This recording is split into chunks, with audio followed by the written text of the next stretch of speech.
les exploits de ces hommes, Adino, qui tua 300 hommes en une fois, 1 Chronique 11, 11. Dans 2 Samuel 23, 8, il est dit qu'il en tua 800.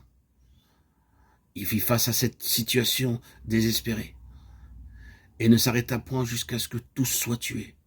Concernant Élasar, nous disons que les Philistins menaçaient une parcelle d'orge. Tout Israël s'enfuit au-devant d'eux, mais Élasar, lui, se tint au milieu de la portion et la défendit. Il combattit les Philistins jusqu'à ce que sa main fût lasse et qu'elle demeure attachée à l'épée. Et qu'en est-il de Shama? De façon similaire, il défendit une parcelle de lentilles face aux Philistins, alors que le peuple s'était enfui. Il élimina l'ennemi et ainsi préserva la nourriture pour le peuple de Dieu. 2 Samuel 23, 9, 10. Ces exploits susmentionnés, surdimensionnés, ont peut-être leur propre signification symbolique, mais ce n'est pas ce qui nous importe. Ces hommes étaient marqués par un sens de responsabilité aiguë. Ils ne nous donnent pas l'impression qu'ils avaient besoin d'être encouragés ou qu'ils avaient besoin d'être poussés vers l'avant. Ces hommes prenaient l'initiative quant à la responsabilité. Chacun d'entre eux se disait en substance cette chose primordiale de la pensée de Dieu devient quelque chose de personnel pour moi. Je l'amène totalement jusqu'à moi. Les autres sont peut-être partis, il n'y a peut-être plus personne ici qui se sente concerné, mais parce que j'ai appréhendé cette pensée divine, je refuse de l'abandonner. Cela devient une affaire personnelle, et ainsi que ce soit contre 300 ou contre 800, ou même tous les Philistins à la fois, ces hommes tiennent bon. Même s'ils sont seuls, c'est toute la responsabilité de ce témoignage entier qui est saisi par l'individu, comme si celle-ci reposait sur lui seul à ce moment précis. C'est là la grandeur supérieure.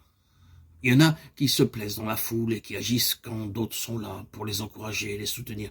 Mais ils sont beaucoup de ceux-là qui disparaissent lorsqu'il s'agit de tenir seul dans cette grande chose. La grandeur supérieure est démontrée en prenant une responsabilité personnelle quant à la pensée de Dieu, que d'autres en fassent autant ou non.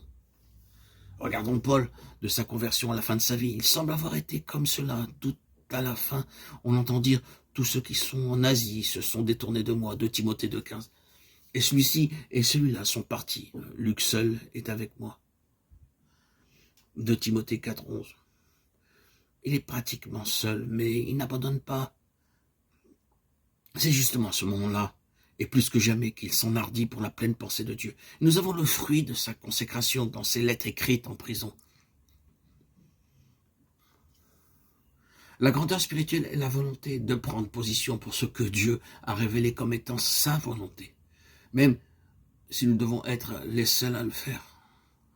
Ce peut être un contre tous. Il peut y avoir beaucoup de solitude. Mais c'est là le test de notre capacité spirituelle. C'est dans l'initiative et la responsabilité qui n'attend pas qu'une organisation se forme pour faire face à la situation, que celui-ci en fera une affaire personnelle, que de s'attacher à la pensée de Dieu.